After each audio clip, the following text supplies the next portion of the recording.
Hello, my dear listeners. They offered me $700 a month to disappear from my own son's life. They thought I was a beggar, a stain on their perfect, polished world. What they didn't know was that I signed contracts worth more than their entire net worth before my morning coffee. And that night, I was going to make them sign their own social suicide note. Hello, dear listeners. Thank you for joining me today. Before I began my story, I would be very happy if you subscribed to the channel and left a comment writing which state or country you are listening from. It always warmed my heart to see how far our stories travel. Let me feel your presence. Your story matters. Now, let me tell you mine. My name is Ilara Vance, and for 35 years, my son, Marcus, never knew the truth about his mother. To him, I was just the woman who left early for the office, her silhouette swallowed by the dawn, and who returned long after the city lights had flickered on, her shoulders slumped with the fatigue I never bothered to correct. I was the mother who cooked inventive meals with whatever was left in the fridge, who patched the elbows of my sweaters, and whose most prized possession was a leather handbag so worn it was molded to the shape of my hip. In his eyes, I was ordinary. A secretary, perhaps, a low-level administrator buried in paperwork, counting pennies until the next paycheck. He saw my simple apartment, my discount store wardrobe, my lack of luxury, and he pieced together a narrative of quiet struggle. And I never gave him the missing pages. Why would I? The truth was my secret garden, walled off and lush, cultivated not for show, but for my own soul's sustenance. You see, my salary wasn't a meager 5 figures. It was $40,000 every month. For almost 2 decades, I had been a senior vice president at Ethelred Global, a multinational corporation whose name is whispered in boardrooms across the world. I negotiated mergers that shook stock markets. I signed contracts with more zeros than the population of a small town. The power I wielded could make or break careers, launch products, and shift corporate paradigms. But true power, my dear listeners, the kind that is unshakable, doesn't need to announce itself with shouts. It whispers, it observes, it waits. And I had been observing for a very, very long time. The call came on a Tuesday afternoon. Marcus's voice, usually so confident, had a brittle edge to it, a nervous tremor that took me back to when he was 7 and had broken my favorite vase. "Mom, I need to ask you a favor." He cleared his throat. "Simone's parents are visiting from Switzerland. It's their first time here. They want to meet you. We're having dinner on Saturday at Le Ciel Blanc." Le Ciel Blanc, the white sky. I knew it. An impossibly exclusive restaurant where the air itself cost more than oxygen. A place where the menu was a work of art, unblemished by vulgarities like prices. "Of course I'd love to meet them, Marcus," I said, my voice deliberately warm, masking the ice beginning to form in my veins. There was a pause, heavy and telling. "Mom, do you have something nice to wear?" The question hung in the air, a tiny poisonous dart. "I'm sure I can find something suitable, dear." Another pause. "It's just, Simone's family, they're quite well off. They have certain expectations." "Expectations of what?" I asked, my tone still light, but my grip on the phone tightening. "Of quality, of, he stumbled. "I told them you work in an office, that you live alone, that you're simple, that you don't have much." There it was, the word, simple. It was a dismissal, a categorization, a box he was trying to fit me into so I wouldn't embarrass him in front of his new royalty. That single word, simple, was a betrayal more profound than he could possibly understand. It told me everything I needed to know about the narrative he had spun for them, and the one they were eager to believe. I took a breath so deep it felt like I was drawing oxygen from a past life. "Okay, Marcus, I'll be there. Don't worry." I hung up and looked around my living room. The old, buttery soft leather sofa, the bookshelves overflowing with literature and history, not a single decorative knickknack in sight. The walls, bare of expensive art, but rich with the silence of my own peace. It was a sanctuary, not a prison, but to them it would be a hovel. And in that moment, a decision crystallized within me, cold and sharp as a diamond. If my son thought I was a poor woman, if his in-laws were coming with their jewels and their judgments held high like royal scepters, then I would give them a performance worthy of their prejudices. I would become the character they all expected. Alara, the poor, the naive, the desperate, the mother who was a burden. I would walk onto their stage in my costume of poverty, and I would learn firsthand the true measure of their hearts. Saturday arrived. I went to the very back of my closet, past the tailored Alexander McQueen suits and the elegant Valentino dresses I wore for high-stakes meetings. I pulled out a shapeless, light gray dress I'd bought from a thrift store years ago for a community painting project. It was wrinkled and hung on my frame like a sad sack. I paired it with a pair of scuffed, worn-out loafers whose soles were thin as paper. No jewelry, not even my simple platinum wedding band, which I always wore. I pulled my hair back into a lank, messy ponytail and didn't touch a speck of makeup. I looked in the mirror. I saw a woman weathered by life, defeated by circumstance. I looked forgettable. Perfect. I took a taxi to the restaurant, instructing the driver to drop me a block away. I wanted to walk the last stretch, to feel the chill of the evening air on my unprepared skin, to sink into the role. Le Ciel Blanc was everything I expected, a fortress of polished brass and smoked glass. Its entrance, a maw that swallowed the elite whole. A doorman in immaculate white gloves looked through me as I approached. I gave him a timid smile and scurried past. And then I saw them. The scene was set like a perfect, terrible painting. Marcus stood near a table by the floor-to-ceiling windows, looking handsome and agonizingly tense in a dark suit. Beside him was Simone, my daughter-in-law. She was a vision in a cream-colored tailored dress, her blonde hair a sleek sheet of gold. But her smile was tight, her eyes scanning the room with a nervous energy that vanished the moment they landed on me. A flicker of something, dismay, horror, crossed her face before she schooled her features into a mask of strained politeness. And then there were the thrones. At the head of the table, already seated as if holding court, were Veronica and Franklin Reed. Veronica was a sculpture of emerald silk and sparkling sequins.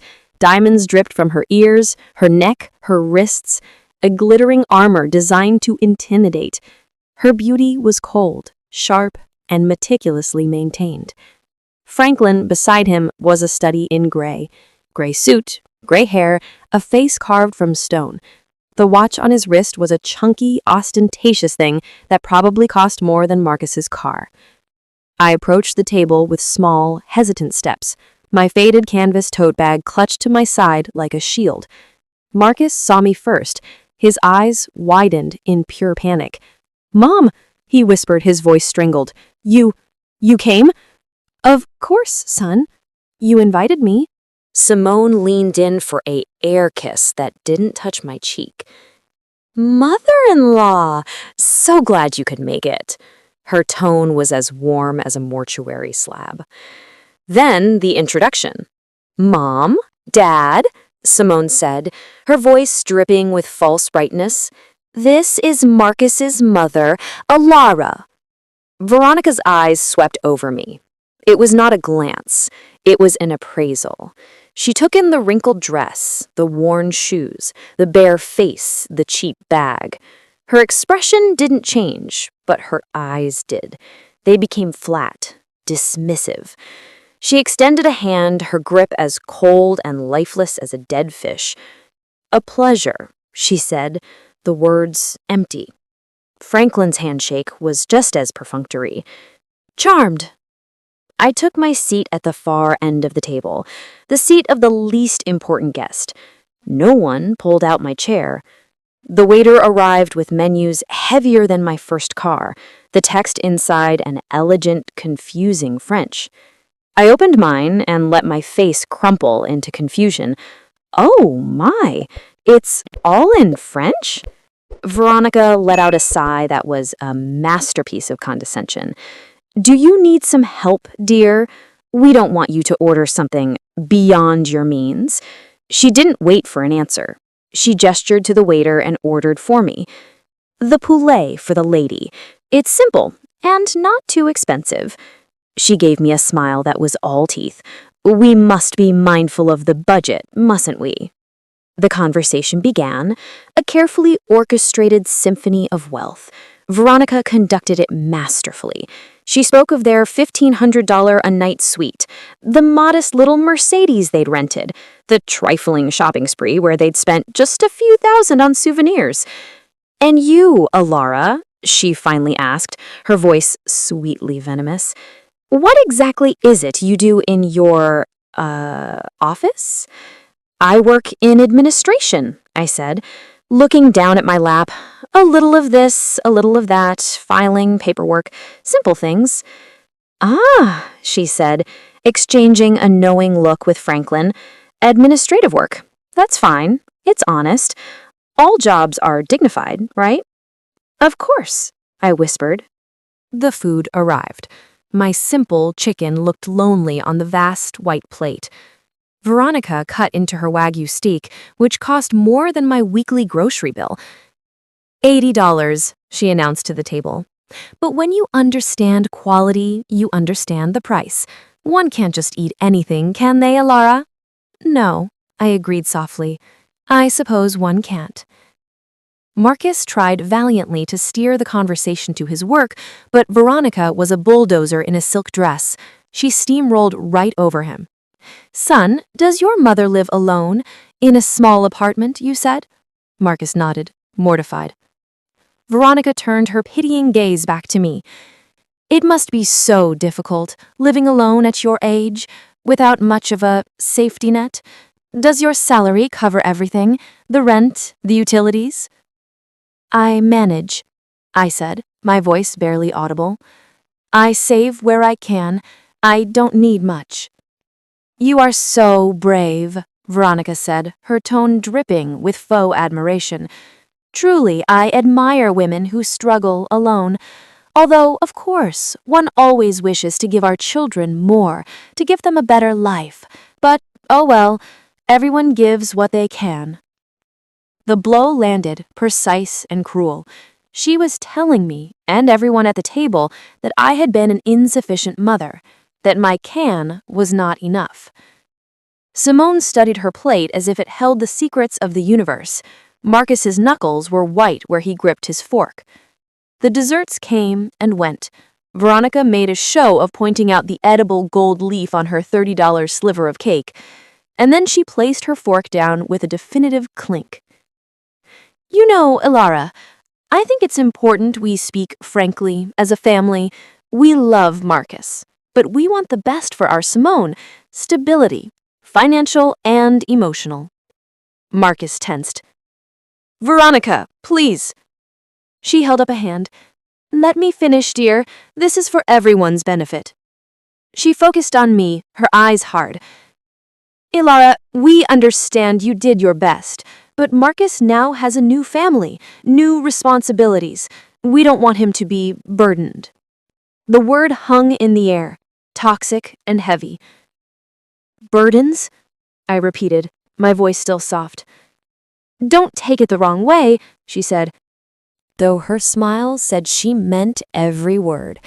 It's natural for a son to worry about his aging mother, but that worry can strain a young marriage. So Franklin and I have a proposal. She paused, letting the drama build. Franklin nodded his stern approval. We are prepared to offer you a small monthly allowance, say $700.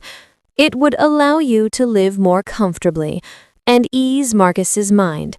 In return, she leaned forward, her voice dropping to a conspiratorial whisper. We would only ask that you respect their space. Don't call so often. Don't drop by unannounced. Let them build their life together without interference.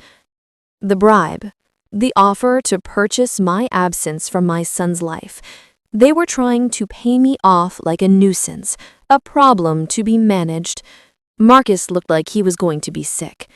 Mom, no. You don't have to listen to this. Marcus, be quiet, Franklin barked, his voice firm. Your mother is a reasonable woman. She understands. All eyes were on me. Veronica's, gleaming with anticipated victory. Franklin's, full of arrogant certainty. Simone's, filled with shame. Marcus's, pleading and desperate. I slowly placed my napkin on the table. I took a deliberate sip of water. And when I looked up, I let the mask fall. The timid, shrinking Violet was gone. In her place was the woman who commanded boardrooms, whose silence could make powerful men stammer. My posture straightened, my shoulders went back. The light in my eyes, so carefully hidden, now burned cold and bright. The change was so instantaneous, so profound that a physical ripple went through the group. Veronica actually leaned back, startled. "My," I said, my voice now clear, low, and carried the resonance of absolute authority. It was no longer the voice of a simple woman. $700. That is a number. Veronica blinked, her smile faltering. It's a generous offer, given the circumstances. Is it? I asked, tilting my head. Let's analyze the circumstances, shall we? You mentioned you gave them $40,000 for their house down payment and $15,000 for their honeymoon, a total investment of $55,000 in my son and your daughter. Veronica puffed up. When you love your children, you don't hold back. Precisely, I said, my voice like ice.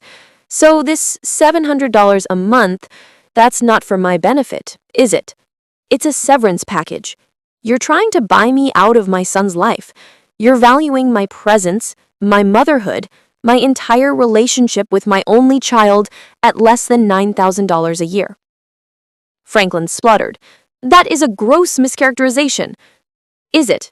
I cut him off, my gaze locking onto his until he looked away. You have spent this entire evening quantifying everything. The cost of the wine, the steak, the hotel, the car. You've measured my worth by my dress and my handbag. You've assessed my life by the modesty of my apartment. You believe that because I don't flaunt, I don't have. You are the most impoverished people I have ever met.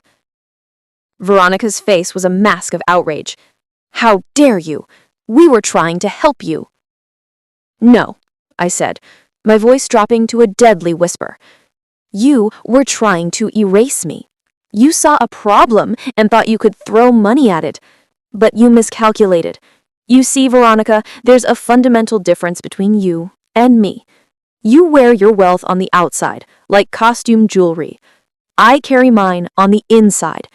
And that kind of wealth is something you can never buy and you can never, ever take away. I reached slowly for my faded canvas tote bag. Every movement was deliberate, hypnotizing in its calm. Veronica and Franklin watched, bewildered. Marcus stared, his mouth slightly agape. You asked what I do. You assumed administration meant fetching coffee and filing memos. I pulled out a simple, pristine white business card holder. It was made of the finest Italian leather. I opened it, extracted a single heavy stock card, and slid it across the polished tabletop.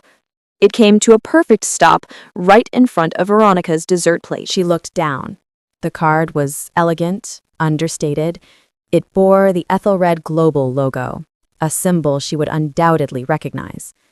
And below it, in sharp, raised black lettering, Ilara Vance, Senior Vice President, Strategic Development and Acquisitions, Ethelred Global.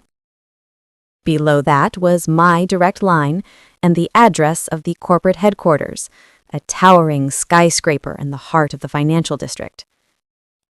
The silence that descended was absolute. It was the silence of a world collapsing. Veronica's face drained of all color. Her jaw went slack. She picked up the card as if it were a live scorpion, her fingers trembling. Franklin leaned over, his eyes scanning the text, his stony composure cracking into sheer unadulterated shock. I don't understand, Veronica stammered. It's simple, I said, my voice now gentle, almost pitying. My annual salary is just under $500,000. My annual bonus is typically double that. The small apartment I live in is owned outright. The investments I've made over the years, the savings from my simple life, mean my net worth is approximately, well, let's just say I could buy and sell your entire portfolio, Veronica, and barely notice the transaction. Marcus made a choked sound. Mom, what is this? I turned my gaze to my son, and for the first time that night, I allowed a flicker of my true emotion, my profound disappointment to show. This is the truth, Marcus, the truth you never bothered to look for, the truth you were too ashamed to defend. I looked back at Veronica, who was still staring at the card, her world in ruins. You offered me $700 to stay away from my son? I said, standing up. I didn't need to raise my voice. The quiet authority in it commanded the entire space. Let me make you a counter offer. Stay out of my family's affairs. You will never again speak to me or about me with anything less than the respect I have earned through 4 decades of blood, sweat, and intellect. You will apologize to my son for forcing him to witness this disgusting display of avarice and snobbery, and you will understand from this moment forward that the only simple thing at this table tonight was your judgment. I picked up my cheap canvas bag. Inside, next to my business card holder, was a set of keys to a Porsche I never drove and a wallet containing a black American Express Centurion card. I looked at Marcus one last time. The devastation on his face was complete. He had lost the mother he thought he knew, and he had been exposed for the man he truly was. Good night, Marcus, I said. Call me when you remember who raised you and when you're ready to apologize for being ashamed of her. I turned and walked out of Lucille Blanc, my head held high. I didn't need to look back to feel the wreckage I left behind. The devastation of my daughter-in-law and her family was a tangible force. And trust me, my dear listeners, they deserved every single shattered second of it. So what do you think? Was I too harsh? Or did they get exactly what was coming to them? Let me know your thoughts in the comments below. Tell me, if you were in my position, what would you have done? And don't forget to smash that like button, subscribe to the channel, and hit the bell icon so you don't miss my next story about the hidden power of quiet women. I'm waiting to read where you're from, your country, and your state. Until next time, remember, never underestimate the quiet ones. We are the ones who have been listening all along. Goodbye.